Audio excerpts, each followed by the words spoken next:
I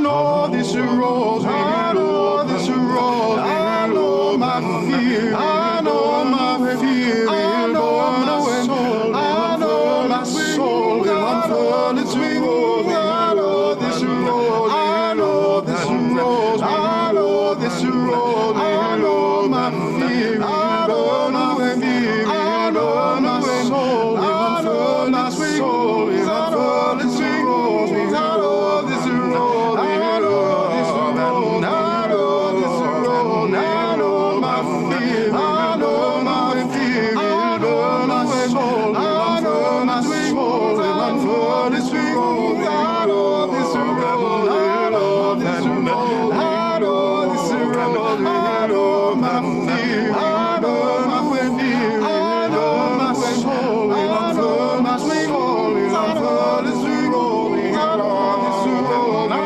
know this road. I know my fear will burn away. I know my soul will unfurl its wings. Unfurl its wings. I know this road. I know this road. I know this road. I know my fear will burn away. I know my soul will unfurl its wings. Unfurl its wings. I know this road. I open this road. Open. Open. Fear will open. I know my soul will unfurl its wings. I know this road will open.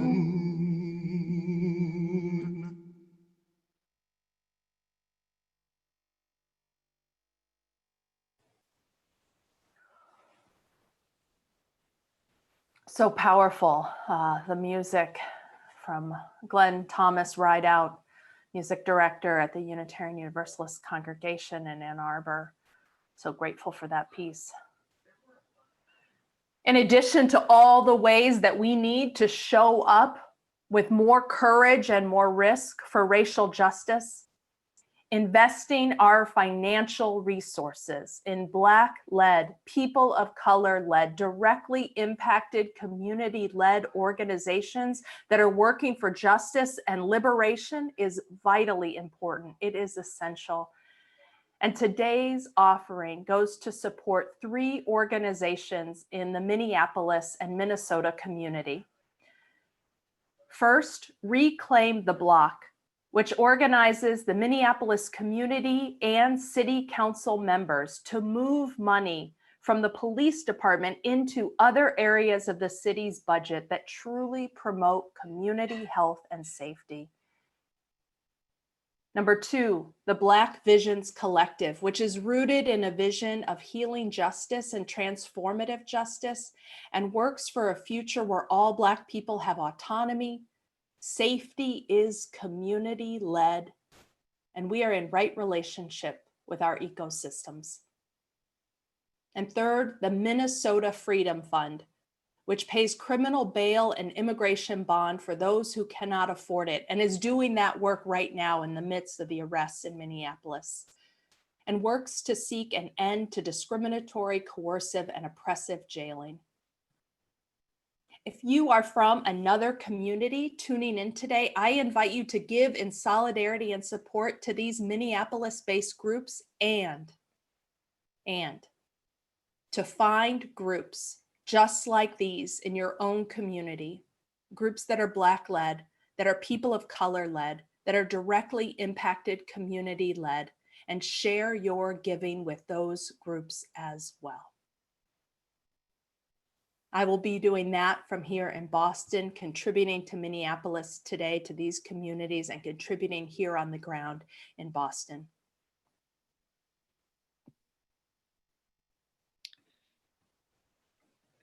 So there are several ways to give today. We'll be collecting money and splitting the offering 3 ways between these organizations that Susan named: Reclaim the Block, Black Visions Collective, and the Minnesota Freedom Fund.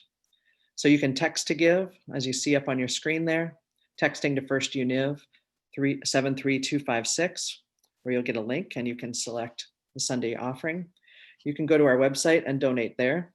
You can use the Square Cash app and enter 531 offering there. You can mail a check into the church. You can join us in sharing the resources we have in all of these ways. And as I remind you every week, if you yourself are struggling, if you yourself are experiencing a need and need to feel the support of this community wrap around you, please let me or any of the ministers and staff know. so that we can support you individually, support your family as well. We are here for each other. We are building anew in this community, and we are caring for one another. So as you make your offering, I also invite you to join us in singing with Fawzia and Franco, For All That Is Our Life.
Friends, I'm so grateful for this time together.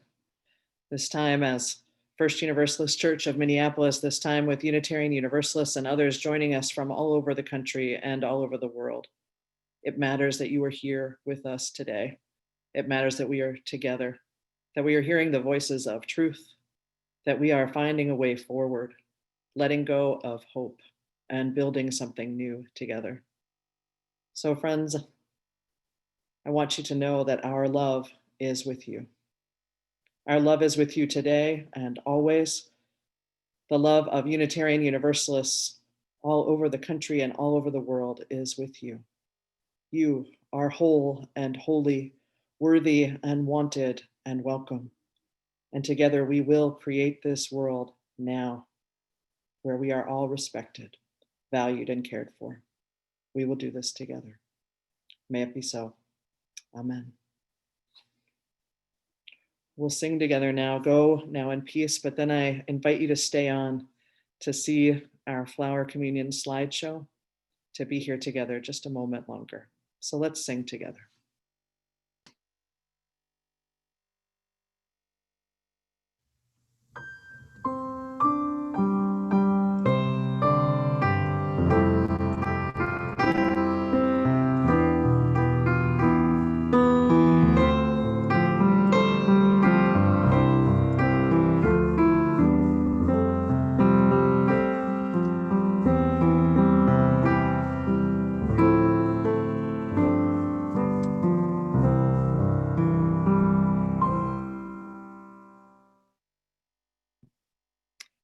So like I said, I invite you to stick around for our slideshow, perhaps to share in the chat here or over on YouTube the phrase we use when we extinguish our chalice, which is I carry the flame, we carry the flame. Just a reminder too, we have 2 coffee hours happening right after the service ends. Coffee hour for our Black, Indigenous, multiracial, and people of color, hosted, I think, by Karen and Arif. And then an open coffee hour for other First Universalist folks as well. And then our youth groups, First Universalist Youth meeting at 1:30 today, a group for our BIPOC multiracial youth and for our youth who identify as white. And a reminder that our annual meeting, we'll see you in 2 weeks for that. So I carry the flame. We love you.